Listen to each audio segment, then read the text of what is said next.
Verið velkomin á opinn fyrirlestur sjálfbærni í prentiðnaði. Undanfarið höfum við hjá IÐAN fræðslusetri verið með opna fyrirlestra sjálfbærni í byggingariðnaði og nú beinum við sjónum að prentiðnaði.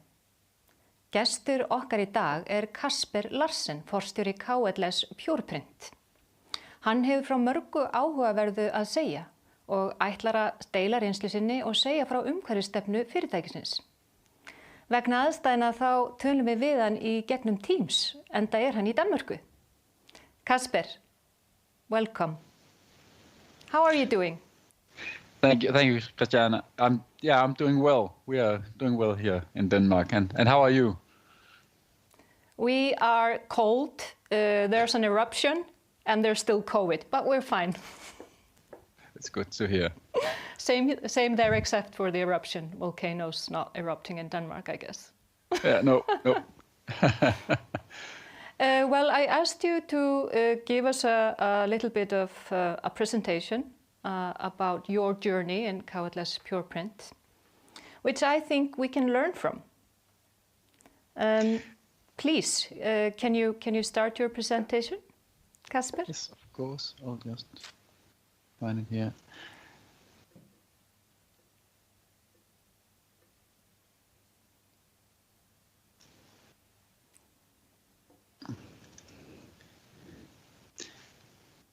So now, because we're doing it, on Teams, so I'm gonna ask everybody to be patient if there are any troubles. Yeah. Let's start. That's why we love print, because we don't have all the technical issues when we sit with print in front of us. But yeah, thank you so much for giving me the chance to talk a little bit about our journey in sustainability. I promised to bring some pictures of our printing machines, but let me just try to introduce myself shortly. I'm the fourth generation of KLS Pure Print. I'm educated an accountant, and yeah, I'm the commercial director and one of the owners of KLS Pure Print. And now to the pictures of the machines. The company was founded in '46 by my great granddad and granddad. We are just around 45 employees. We are one of the 10 largest printers in Denmark. Primarily, it's offset. We have a 5-color with varnish and a KBA 8-color, but we also have some digital print in Konica Minolta and Xerox color print. Our primary markets are Denmark, Sweden, Norway, and Finland. But I'm not going to talk a lot about the graphic industry. I'm going to talk about why and how we transformed our company into looking into much more into sustainability. I'm going to take you back to just around 2007. We had a new professional board of directors, and we just looked into an industry in decline. What we have seen over the last years are that when we made this strategy, we were just around 2,000 printers in Denmark, offset printers, and today we are just around 50 left. Our market has declined. It's not a question if it's declining, it's a question, is it only 5% or is it one of the tough years with 10, 12, 15%? So we needed to find a new strategy. And that's also why it's really important for me to say that this was not about saving the world. This was purely about saving the company when we made the strategy.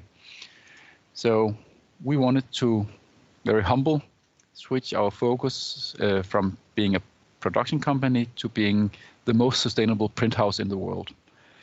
On the left side is my granddad with what we expect is the first company car at K. Larsen & Son, which was the first name of the company. But looking into the environmental focus, we began with a climate focus from 2007 to 2013. This, as I said, I'm an accountant. I love everything that is possible to put into spreadsheets. So we looked at reducing our electricity consumption, our water consumption, district heating, and pretty much focus on carbon emission. I've just shown the reduction in our carbon emission per 1,000 print, and we have reduced it over the years with approximately a little more than 75%. And that has been done with more than 200 different projects to reduce our carbon emission. One of the big projects that we are known for in Denmark is our focus on electric-driven cars. We were the first private company in Denmark to have an electric van, and we got that in 2010, and already in 2011 we actually put a ban on buying gasoline-driven cars in our company. So all new company cars from 2011 and forward had to be electric-driven. Today we have driven more than 1 million kilometers in electric cars, and I can just say that it works, and it was actually quite easy for us because the first one who switched was my uncle, the CEO, and the two next were our sales director and me. So when the management had switched to electric cars, then it was difficult for the sales team to say that they didn't want to drive electric cars because we did that already. A lot of other focus areas. I just lined up a few of them. We get our electricity from windmill. We put a new roof that is white on the building, and switched to chemical-free print plates during the process. But during this process, we also saw that we had some articles written in Danish newspapers about harmful chemicals. For instance, in microwave popcorn, that all microwave popcorns are toxic. And in the other one, that we in Denmark have some recommendations actually that when you bake with the cupcake forms, you should remove the cupcake form directly after you have baked. Because if there are any recycled fibers in the cupcake form, then you will reduce the migration of harmful chemicals into the cupcake. And furthermore, in 2013, we had a new board member, Gitte, who I think more or less challenged us and said, it's fine that you drive electric cars, but should we now try to look deeply into the product itself? So we made a new goal. We wanted to look into and make, if possible, our print biodegradable, and we wanted it to be certified in accordance to the Cradle to Cradle certification. Great strategy weekend, Monday morning, and then we had to find out, is this possible, and what is the status right now? So we had to develop and document all our materials, from printing ink, paper, cardboard, varnish, glue, everything had to be looked into and documented. And pretty soon it showed that this is a huge process, and we had, for most materials, we had to go back 4 supply levels. So from our supplier, we took the dialogue further to their supplier and their supplier and their supplier, and it sometimes also ended up with their supplier. So 3 or 4 levels backwards in for each material. But it succeeded. We succeeded, and in 4th of May 2015, we could start the offset print machines with the first pure print production. It was a poster from Kasper, and we had a little help with starting up the print machine from the former environmental minister of Denmark, IÐAN, our mayor, and the CEO of Carlsberg. And I think we were just around 150 people watching when they pushed the start button on the print machine. It was a great day for us. But I also have to say that the first generation of our Cradle to Cradle certified printing inks were, especially the yellow, was a little troubled because it was more orange than yellow, to be honest. And we learned that it's sometimes you have to make your weakness as convert that into a strength. So we just kind of said that we were so much better at printing oranges than lemons. Later on, we had the second generation of our cradle-to-cradle certified inks, and the problem was solved. So for us, it was getting started and then move on in the process. And just a little focus on the cradle-to-cradle certification, which we believe was the best roadmap for us. It has 5 focus areas. The hardest one is the material health assessment, where we need to look into all materials and document all ingredients in each material. We also need to make sure that our finalized products are reusable, either as the product or as fibers, and don't end up as waste. The next area is carbon emission. We had looked into this from 2007 until 2013, so we were pretty well in this area, and actually we reached platinum in the certification in 2018, I guess it was, and that's we were the 3rd company in the world to reach platinum in carbon emission of the more than 600 companies around different industries that are cradle-to-cradle certified, but we were the 3rd one to reach platinum in that area. Water, all water that is used in the process and from the process it has to be as clean as drinking water when you put it back into the sewer. And finally, all this CSR is pretty much based on Global Compact's 10 principles. You know, no child labor, no all workers has to be able to be organized, no forced labor, all these areas, because it's a global certification. In a Nordic perspective, it's not the difficult one to live up to, because I think all the Nordic countries, we have strong legislation in this area, including also the water. The material health is absolutely the hardest part. But as I write in the top, we were the 2nd printer in the world, because Google in Austria, they beat us to the process. And later on, they became our closest partner in developing new materials. So today we are Google in Austria, we are Vögeli in Switzerland, and we are KLS in Denmark.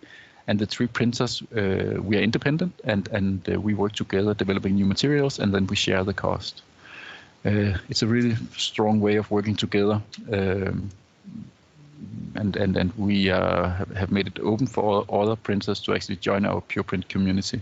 Today we have more than 40 materials certified, from in traditional print until packaging and packaging materials.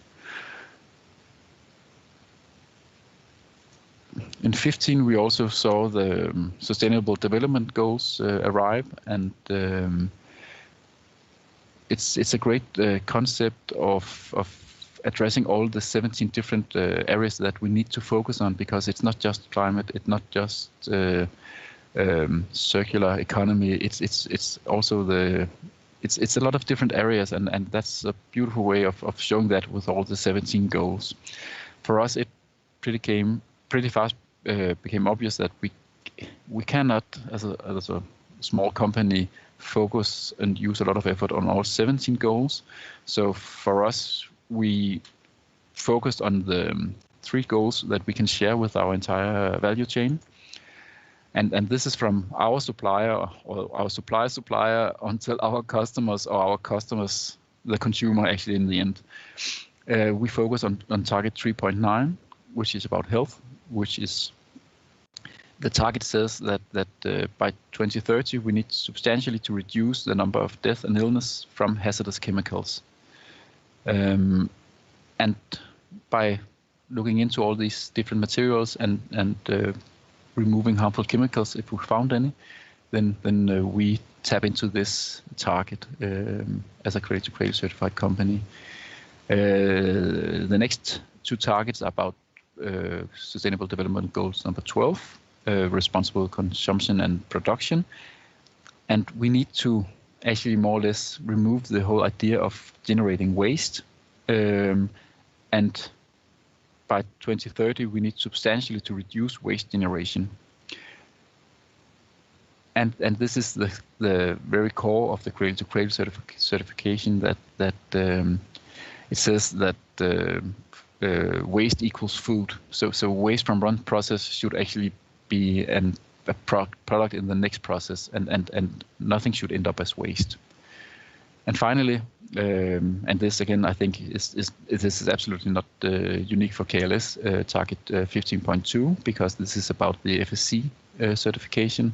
I think most offset printers in the Nordic area has the FSC certifications today, and this is all about implementing sustainable management of all types of forest, and that is in our we expect this to be done in the FSC concept. I also promised to have an example of how we work with the SDGs and partnerships, and I brought this example that we developed together with Unilever and Daiquiri Food. It's we call it Street Box. It's a doggy bag, but we have this problem in Denmark that we don't use doggy bags that much. We go to the restaurants when it's not COVID, and we think it's awkward to ask for a doggy bag. So 12 or 13 prototypes later, we ended up with this.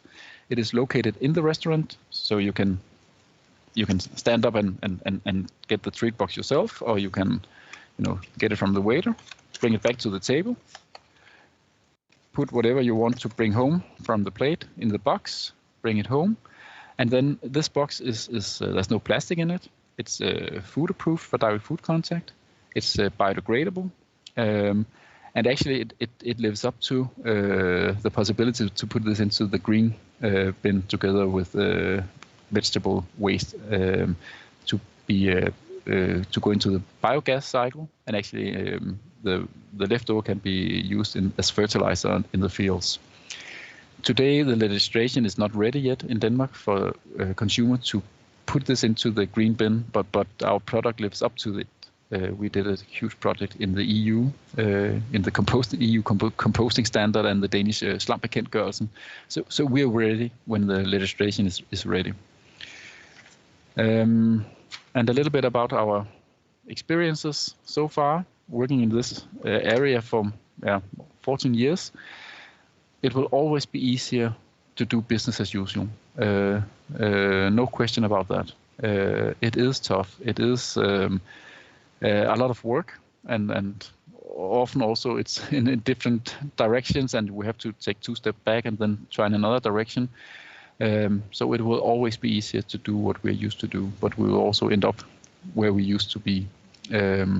It's really important to include the organization whenever possible. We did that a lot during the process. For instance, back in 2007, we told our employees that we want to save 20% of our electricity within the first 3 years. And 20% is quite a chunk. And we told them we have no idea how we're going to reach this, but we need you all to help us. And actually we reached 17% reduction in the first 3 years. And that's another lesson for us. That was, we would prefer to be ambitious and fail than to set goals that we know for sure that we can reach, because then we don't get the change we want. So it's better to be ambitious and not, when you make the strategy, be able to actually find out how you're going to reach the goals, because then you are forced to be more innovative in our perspective. We also think it's really important to have the joint value chains with customers and suppliers. We have never been so dependent of our ink supplier, but again, they have never created so much value for us in the market towards our customers. So this more joint value chains are really a strong way of working together from the supplier to the customer. And also pursuing new partnerships, network, share knowledge. A competitor can prove to be a good partner if you have the same values as we found out with Googler and Vögeli. And then I think we learned that it's always good to have a positive mindset and actually embrace what is difficult. So whenever somebody calls us and say that, or the employees say that we have a big issue with a new development or innovation project, but it's going to be difficult, then I always say it's really good, because if it's difficult for us, it probably will be more difficult for others. So the mindset is important. And probably some of you are right now asking yourself, is this just, fine and nice, and or is there actually some outcome of this? And I can say there is.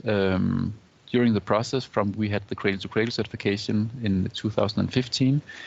We have had more than 150 new customers. One customer I can mention is McDonald's.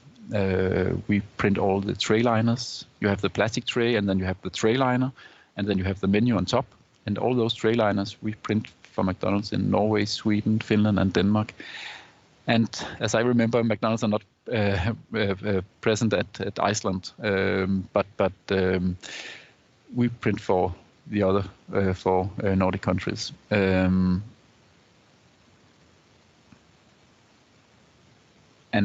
we're also very proud, of course, of all our other customers, but this was just an example of one of the bigger prints. It's roughly 400 to 450 ton of paper each year.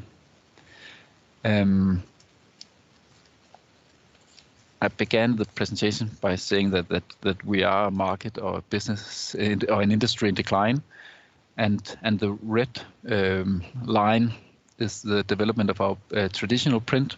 The green is the development of pure print, and the blue is our overall turnover.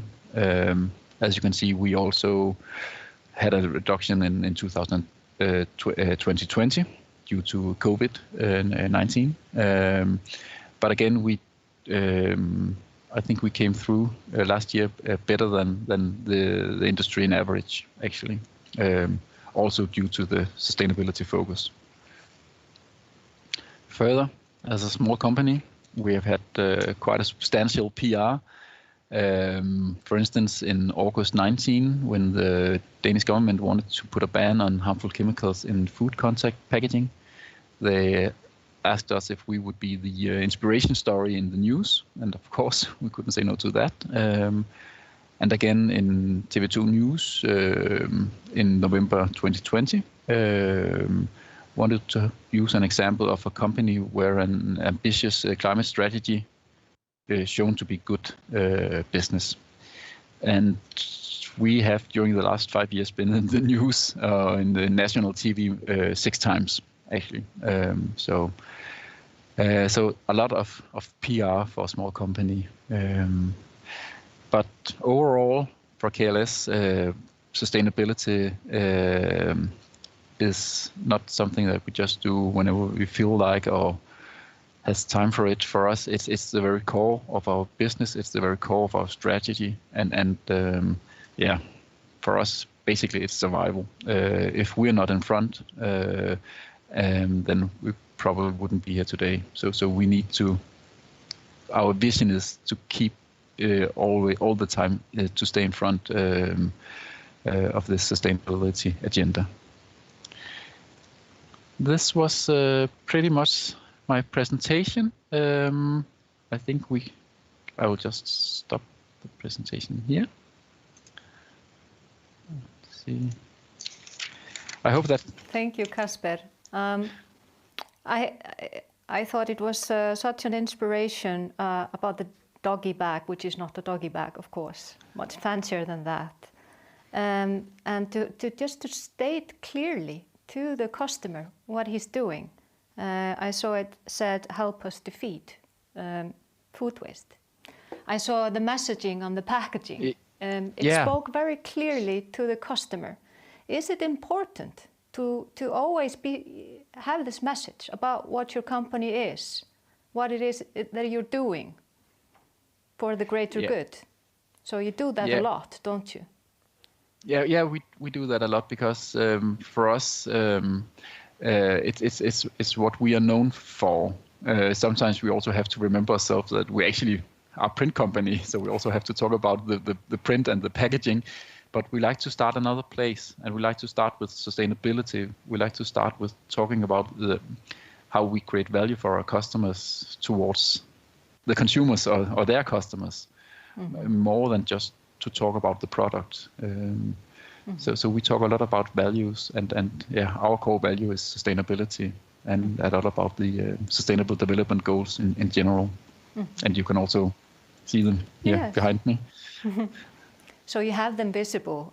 I saw you took three UN Sustainable Development Goals. Would you have liked to take more goals from the UN Sustainable, Yeah, we internally we talk about 7 goals that we can have an effect on, but we think the goals where we can have the bigger value chain from our suppliers to our customers is more relevant. And actually right now we have looked into, this is not public yet, but this is a little inside information just for Iceland. But we actually just decided in the board that we are going to look into biodiversity because it's a big problem that we have fewer and fewer insects. So this will be our next really big focus for the next 3 years, to increase biodiversity and actually to get more insects again, because it's going to be a big problem we foresee, maybe just as big as climate changes. So so this will be our next focus. So we actually also, when we think that we have participated what we can in one sustainable development goal, then we try to switch to the next. And this one is the one we are going to focus a lot on for the next 3 years. Because it's an ongoing journey. Yeah. That is the case. Yeah. All of us have a lot of jobs to do to solve all the big issues about the sustainable development goals, but we think it's better to focus on a few and tap deep into those and try to solve the problems, or maybe see the possibilities also in some of the goals. Yeah. So did you get any advice from scientists? That's a good question I have here. Yeah, we did. In some areas we used our network a lot. I think to start one place, when we first focused on climate in 2007 and 2008, we were quite early on. So we focused more on our network. And actually, to be honest, I thought this was a great strategy, but I was not that dedicated. Now I'm completely honest. So back in 2007, 14 days later after we began, we took contact to our marketing company and told them that we want to be the most sustainable print house in the world. And then he just looked at me and said, he couldn't feel that it came from the heart. So he stood up during the meeting, went over to a bookshelf, found a 400 pages climate report from the UN, and he just kind of threw it over the table to me and said, when I actually knew what this was all about, then he would help us with doing the marketing campaign. This was not just about having a green logo and a smart payoff. And that helped me a lot to understand how serious business this is.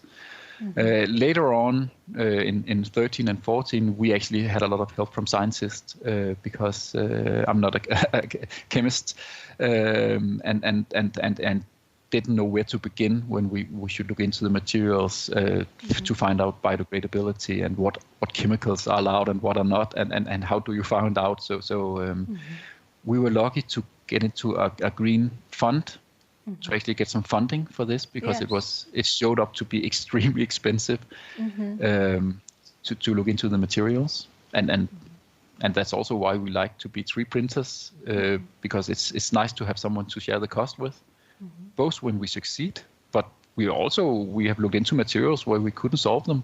So having spent half a year and maybe 100,000 kroner, and then just have to stop a project with a new material because it's not possible, because there might be some ingredients that is not not allowed to be there and we cannot remove them, then it's also nice, to have some others to share cost with. So there's a lot of reasons to work together. But yeah, we have used a lot of scientists in that process, especially. That was actually one of the questions. It was about if funding and if it was essential to this journey. Yeah, for us it was. When we joined it's called Grøn Omstillingsfond, like green conversion fund maybe. It wouldn't have been possible for us to do this project without this funding. In many ways, because the first phase of the project was about the business case. And we were actually challenged, to write a business case. And I think I speak for a lot of small and mid-sized companies that, when we have an idea, we try to run for it or after the idea, and then we just, get started. But we were actually challenged to sit down, use half a year to write a business case, look into the market, find out what is possible, talk to the potential customers. And we had a lot of insight about that. And then the phase 2 was actually about implementing the strategy. And we had funding for both. And the business case was kind of the ticket to the implementation phase. So this was a really, really good program for us. And it hadn't been possible for us without this. So. You said it's always easier to do business as usual, but it's important to embrace what is difficult. But a big reason for that is that in the long run, it will pay off. And the reasons, the consumer and regulation, right?